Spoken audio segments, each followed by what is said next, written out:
Right now, in a house somewhere near you, a dog is lying by the front door, waiting.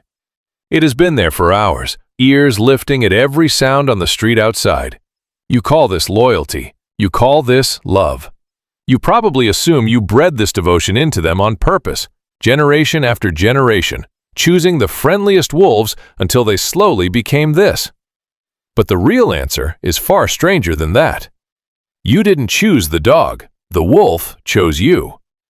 Go back roughly 40,000 years. There is no leash anywhere on Earth, no breeding program, no human who has ever sat down and decided to make a pet. There are only wolves, and there are scraps. Hunter-gatherer camps left behind piles of bone, fat, and rotting meat at the edges of their fires. Most wolves stayed far away from that smell. Fear kept them alive, because a wolf that walked toward a human campfire usually met a spear, not a meal. But a few wolves were built differently. Their flight response was just slightly weaker than the rest of the packs. They could tolerate the smoke, the voices, the closeness of these strange upright animals long enough to eat from the trash heap and slip away. The biologist Raymond Coppinger called this the scavenger hypothesis. His argument was almost insulting to human pride. Nobody had to tame these wolves at all. Their own willingness to creep closer to people was already, by itself, a form of natural selection. The calmer wolves ate more scraps. The calmer wolves survived more winters and raised more pups.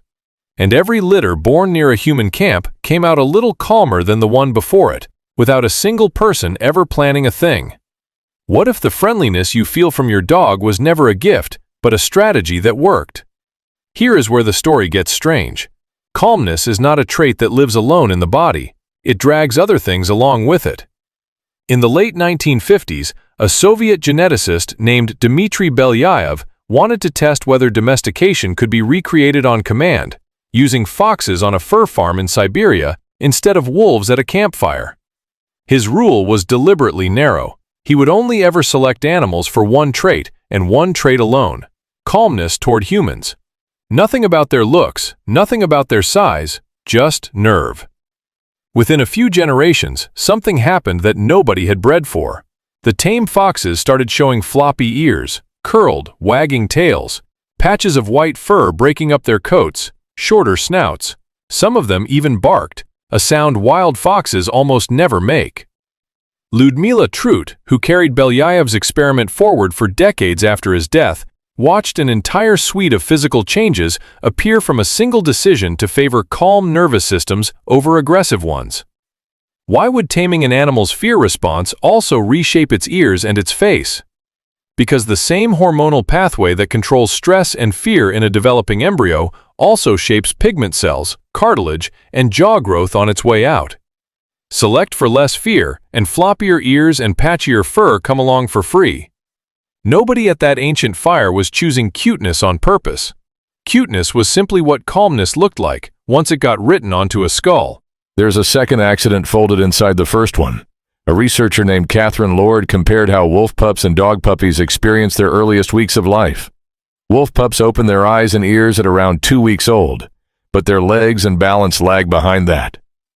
By the time they can finally walk and explore the world, their fear of anything unfamiliar is already switched on. So every new smell and every new creature gets filed away as a threat. Dog puppies follow a different clock. Their senses and their mobility come online, closer together, which hands them several free weeks to wander, sniff, and meet strange creatures, humans included, before fear takes over. That tiny shift in timing, just days on a developmental calendar, is the entire difference between an animal that can never fully trust a person and one that can. So if none of this was designed by humans, why does it feel like dogs are obsessed with people specifically? This is where a researcher named Brian Hare changes the picture again. His work on dog cognition found that dogs are dramatically better than wolves, and even better than chimpanzees, at reading simple human gestures, like following a finger pointed toward hidden food. Wolves raised by people from birth still mostly fail at this task. Dogs succeed almost instantly, even as untrained puppies. Hare's conclusion was that the wolves drifting closest to human camps weren't just being selected for calm nerves anymore.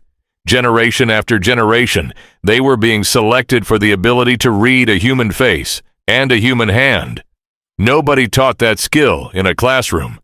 It was simply inherited by whichever animals happened to be good enough at it to keep eating. And it goes one step further than just reading you. It rewires you back. When a dog stares into your eyes for even a few seconds, both of your brains release oxytocin, the same hormone that floods a parent's brain while holding an infant. Your dog never evolved a face built to be admired. It evolved a face and a gaze built to hijack the exact reward circuitry you already use on your own children. The oversized eyes, the soft, raised brow, the head tilt the instant you start talking. None of it is random. It survived for thousands of years because it worked on you, specifically, better than it worked on almost any other species on the planet. So picture that dog by the door one more time. It isn't waiting there because some ancient human decided, deliberately, that wolves should learn to love people.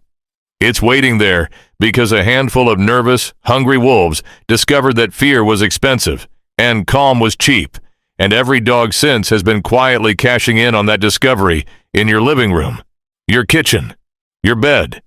You didn't domesticate the wolf. You were simply the opportunity it had been waiting for.